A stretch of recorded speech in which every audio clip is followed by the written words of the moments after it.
Bang, Eh, berapa untung kita target dalam saham? okay, kita target seminggu 10%. Tapi macam sikit je. Okay, dia macam ni tau. Ada orang 10% tu cukup banyak dah. Sebab apa tu? Dia perbezaan antara buat bisnes dengan tanpa kita rushing lah kan, kita boleh dapat untung. Contohlah kan, okay, dulu kami buat bisnes printing kan. Untuk nak dapatkan keuntungan tu, ya, kita terpaksa bergaduh tau. Bayangkan, nak ukur ni je, saiz ni, bergaduh. Untung dapat berapa? RM60 je.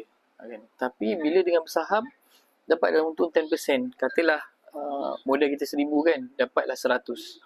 Jadi 100 tu dah cukup besar dah. Tanpa kita bergaduh-gaduh tau. Tanpa bergaduh-gaduh. Hanya duduk relax, tekan, dapat untung. Itu pun dah cukup banyak dah sebenarnya. Itu pun dah cukup menyihatkan mental. Faham tak? Maknanya kita tak stres. Tak ada perlu bergaduh-gaduh dengan orang. Kita tak deal dengan orang lain pun. Okay?